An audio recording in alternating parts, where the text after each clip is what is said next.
बातें करने लगता है। पक्का हर किसी के पास इस समय निगेटिविटी बहुत ज़्यादा है, चाहे वो पढ़ाई के लोग की टेंशन में हो, किसी ना किसी चीज़ को लेके है। तो कहते हैं कि गायत्री मंत्र हम करते हैं तो बहुत सारी पॉजिटिव किरणें निकलती हैं। तो अपने आप को सकारात्मक करने के लिए और अपनी भावों को गुरुदेव से जोड़ने के लिए एक बार गायत्री महामंत्र हमारे साथ साथ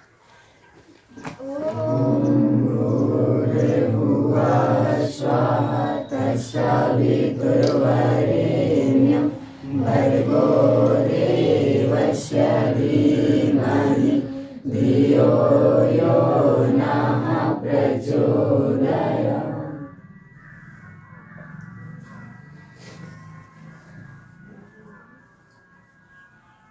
अच्छा, आप सब देखते होंगे कोई व्यक्ति है जो भी अच्छा काम कर रहा है, लेकिन कुछ समय बाद उसे फिर दूसरे समय में बुरा काम करते हुए देखते होंगे ना। और कोई व्यक्ति ऐसा होगा जिसे आप आज बुरा काम करते हुए देख रहे हैं और कुछ समय बाद अच्छा काम करते हुए। और कई व्यक्तियों को ऐसे देखते होंगे जो बहुत अच्छे थे और बाद में किन्हीं परिस्थितियों के कारण वो बुराई के गर्त में गिरते जा रहे हैं। तो ये सब क्यों होता है? ऐसा मन में आता होगा ना कि व्यक्ति अच्छा भी है और बुरा भी, ऐसा क्यों?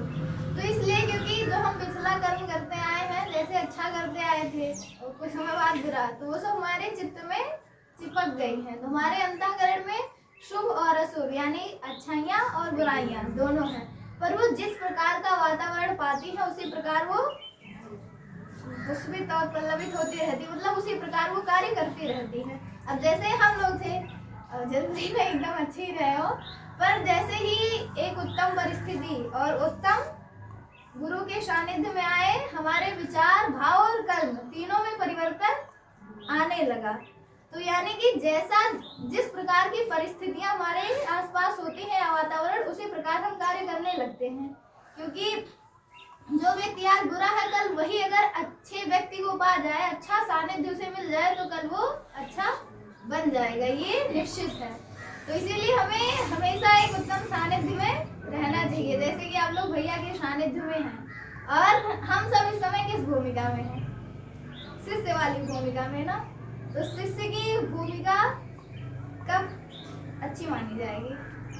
जब उसे जो भी कर्तव्य मिला है वह उसे करता हुआ जाए, उसमें उसे कितनी भी कष्ट और कठिनाइयों का सामना क्यों न करना पड़े। क्योंकि गुरुदेव के गुरु ने जो उनसे कहा वो करते गए। आप गुरुदेव का जीवन उठाएंगे तो शुरू से दो चीजें पाएंगे, एक अनुशासन और एक आज्ञाकारिता। उनके गुरु ने जब कहा और जितने समय कहा वो उतने समय ही वह कार्य पूरा किए, ना इधर ना उधर। जैसे अर्जुन भैया आपको पढ़ाने आते हैं तो सुबह 6:30 तो 6:30, 6:31 नहीं होता होगा। तो इसी प्रकार आप गुरुदेव के जीवन को देखिए और भैया के जीवन को देखिए, दोनों में देखेंगे तो दो चीजें मिलेंगी। और गुरुदेव ने इन दोनों चीजों को अपने जीवन में धारण किया, तो आप उनकी ऊंचाई तो देखते होंगे कि इस समय उनसे अधिक विद्वान, उनसे अधिक कोई श्रेष्ठ व्यक्ति दिखता ही नहीं होगा ना। उनके आगे कोई कितना भी अच्छा हो पर गॉड ही लगता होगा। तो ये दोनों चीजें जो है हमें अपने अंदर लानी चाहिए, पहला अनुशासन और दूसरी आज्ञाकारिता। यदि हम अपना जीवन भी देखें तो जब भी हम जैसे छोटे होते, थोड़ा बड़े होते, स्कूल जाने लगते, अनुशासन शुरू, 8 बजे स्कूल है, 8:10 पे पहुंचोगे तो मार खाओगे ना।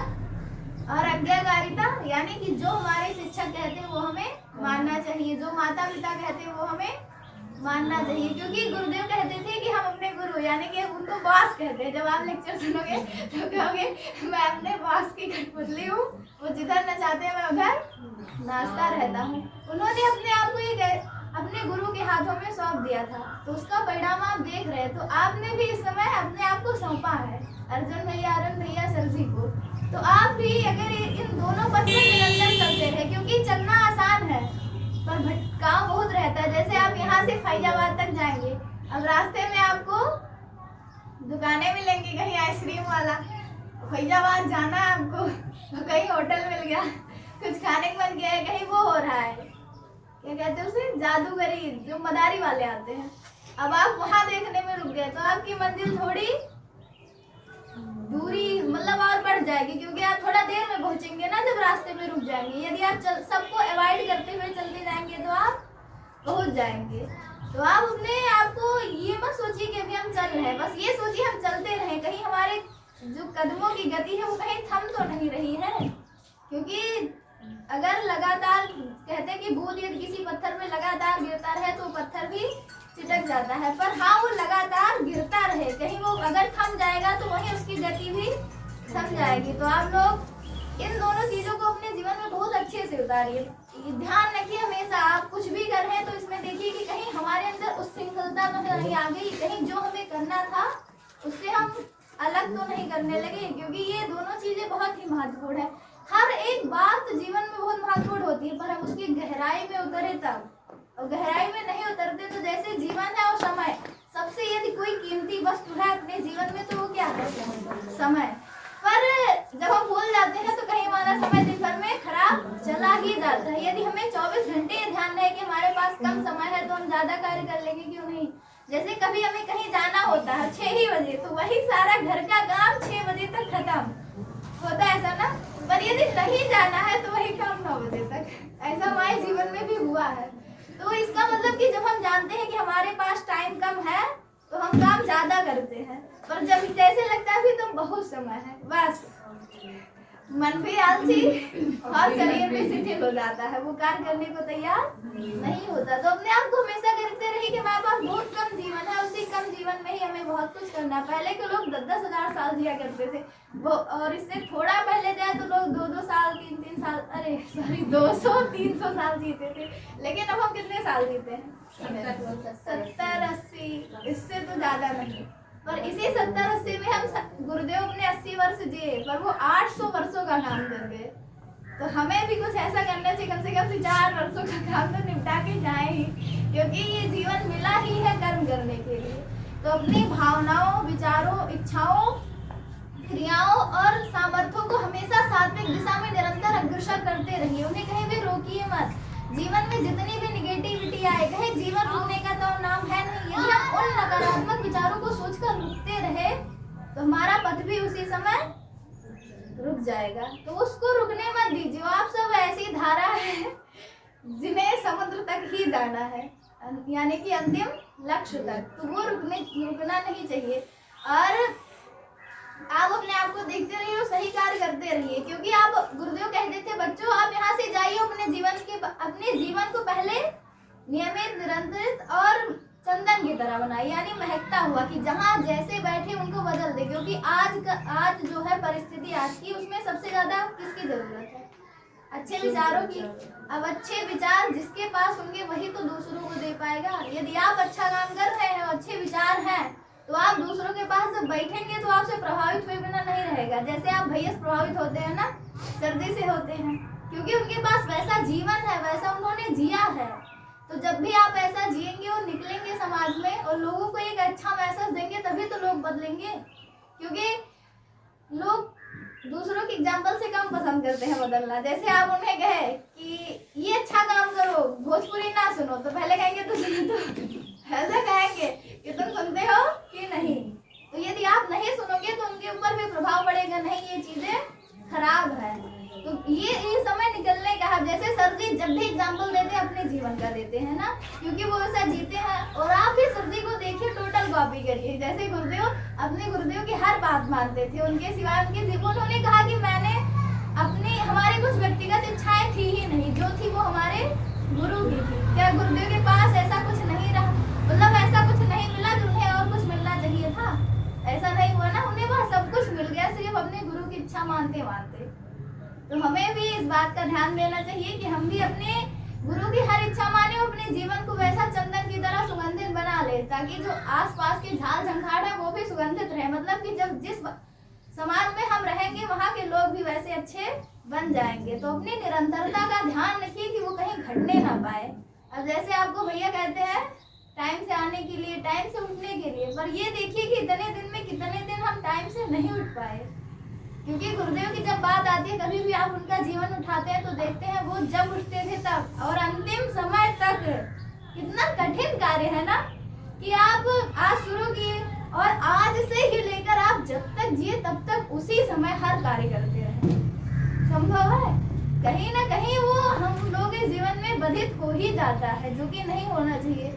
इसीलिए हमें हमेशा गुरुदेव का जीवन उठा के देखते रहना चाहिए कि किस प्रकार का जीवन है, क्योंकि व्यक्ति महान तभी बनेगा जब वो महानता का पथ वरण करके चलेगा। गुरुदेव हमेशा महान विचारों को धारण करते थे। उनके जीवन में कभी ऐसा दिन नहीं आता रहा होगा जब वो ऐसी विचारधारा को सोचे जो कि अपनी गरिमा के और अपने मतलब आदर्शों सिद्धांतों के विपरीत हो। वो हमेशा आदर्शों सिद्धांतों को वर्ण करके चलते थे। सर जी भी कहते हैं आप हमें मत देखिए, गुरुदेव को मत देखिए, उनके शरीर पर मत जाइए, बस उनके सिद्धांतों पर जाइए कि आप उनके सिद्धांतों का पालन कर रहे हैं कि नहीं। और इस समय गुरुदेव ने कहा भी है कि भगवान कौन है? सिद्धांतों और आदर्शों का समुच्चय है। तो यानी कि यदि हम अपने आदर्शों सिद्धांतों का परिपूर्ण रूप से पालन कर रहे हैं तो भगवान के नियम पर चल रहे हैं। और जो भी व्यक्ति भगवान के कार्य करने को निकलता है वो व्यक्ति कभी पीछे नहीं रहता। अब देखिए विवेकानंद जो थे वो अपने गुरु के उस समय युग की आवश्यकता थी कि भारत को आगे लेके आया जाए और अपनी संस्कृति को सबके विश्व में फैलाया जाए, जिससे लोग फिर से धर्म के मार्ग पर चल सके। तो उनका कार्य रुका नहीं, बढ़ता ही गया। अपने गुरुदेव इस समय आए तो इस समय भी युग की यही आवश्यकता थी कि पुनः जो अपने विचार है, अपनी संस्कृति है, महान संस्कृति, उसे आगे बढ़ाया जाए, पीछे ना रखा जाए। तो वह भी कार्य रुक रहा है। दिन दिन आप देखते होंगे कि इतना बढ़ता चला जा रहा है, जैसे कि वो मछली मत्स्य अवतार हुआ था ना, पहले छोटी थी फिर बड़ी फिर बड़ी, तो वैसे बढ़ता चला जा रहा है। जैसे यहाँ सर जी ने बहुत छोटे दायरे में शुरू किया था, हम 5-6 लोग थे, पर आज 5-6 हजार और कल 5-6 लाख और करोड़। देखो बड़ा सोचो। गुरुदेव ने सोचा भी तो क्या सोचा? युग परिवर्तन का कार्य सोचा। ये सोचा कि हम अपना एक गांव सही करेंगे, नहीं, गांव से लेकर पूरे विश्व को ठीक करने का सोचा गुरुदेव ने। तो हम भी जब भी सोचे कि हमारे गुरुदेव का इतना बड़ा सपना था तो इससे कम हमारा भी ना हो, हमारा भी सपना क्या हो? युग परिवर्तन करके। जब तक हमारे गुरुदेव का कार्य पूरा नहीं हो जाता, धरती पर युग परिवर्तन नहीं आ जाता, तब तक हम वही करेंगे जो हमारे गुरुदेव करते थे, जो उनका आदर्श है, उनका सिद्धांत है, वही पालन करेंगे। अपने आप को देखना चाहिए, क्योंकि अपने आप को देखना, सर जी पहले कहा करते थे कि अपने आप को देखना मतलब सागर के एकदम तल में जाकर मोती ढूंढ कर लाना। क्योंकि कई बार गोताखोर जाते होंगे, उन्हें नहीं मिलता होगा, पुनः जाते होंगे। तो अपने आप को देखते रहिए। 2-4 बार देखेंगे तो आपको अपनी कमियां नजर नहीं आएंगी, पर जब देखते जाएंगे तो आपको कहीं ना कहीं लगेगा कि नहीं, हम भी समय बर्बाद करते हैं, नहीं, हमारे मुख से भी बकवास बातें निकल जाया करती हैं जो कि नहीं निकलना चाहिए। जो भी मिला है सार्थक चीजों के लिए मिला है, क्योंकि आज है कल शायद ना हो, ऐसा है कि नहीं है। तो जो भी है उसका आप प्रयोग करिए, क्योंकि समय सबसे कीमती है। उसका प्रयोग 24 घंटे आप नजर रखिए कि कितना कर पाते हैं। अपने मन को, विचारों को साधते रहिए, क्योंकि जब आप महान कार्य करने के लिए निकल पड़े हैं तो बाधाएं आना तय है, कितना भी हो वो आएंगी। तो आप उनसे लड़ते रहिए। थोड़ी थोड़ी देर पर जाते हैं, कोई कुछ कह दिया और हमारे मन में उतनी देर के लिए दुख आ जाता है, पर नहीं, ये सोचना चाहिए कि यही दुख तो आना चाहिए था। हम इतने बड़े पथ पर चले, ये छोटा सा दुख ना आया तो क्या आया? जैसे इस समय क्या, कौन सा मौसम चल रहा है? ठंडी। अब ठंडी में चल रहा है तो ये हम सोच के रखे कि विपरीतताएं आएंगी, मतलब सुबह उठेंगे तो ठंडी लगेगी, लेकिन हमें सुबह उठना है, क्योंकि यही धर्म। और देखिए वो सूर्य जो पूरे जग को तेज देते हैं, ओस देते हैं, प्रकाश से भर देते हैं, लोग एक प्राण देते होंगे। जब सूर्य निकलता होगा तो ऊर्जा ज्यादा रहती है ना, और वो सूर्य अपने समय पर 4 बजे निकल रहे हैं, तब भी हम सो रहे हैं, जिनको हम अपना आदर्श मानते हैं। गायत्री मंत्र के देवता कौन है? सूर्य, और वो निकल रहे हैं और हम सो रहे हैं, तो ये सही है नहीं ना। तो आप अपने आप को देखते रहिए, और सबसे बड़ी बात कि जो भी सब्जी के है वो आप करते रहिए, क्योंकि वो आपको एक ऐसे पथ पे चला रहे हैं जिस पथ की आपको गरिमा पता होगी कि ये पथ हमें कहाँ ले जाएगा। तो आप अपने ऊपर ध्यान दीजिए, अपने विचारों को परखते रहिए कि ये निरंतर सही दिशा में चलती रहे, क्योंकि इनकी दिशा जैसे ही गड़बड़ हुई वैसे विचारों से ही कार्य होते हैं। जैसा हम सोचते वैसा ही हम करते हैं, तो वो खराब हुआ तो वो भी खराब होता हुआ चला जाएगा। और आप सब में ऐसी श्रद्धा है जो मूर्तियों में भी भगवान को प्रकट कर देती है, हम देखे हैं, और आप सबको देखकर हमारी श्रद्धा और बढ़ जाती है। तो ये जो श्रद्धा है आप अपने अंदर बनाए रखिए। इसी के साथ धन्यवाद।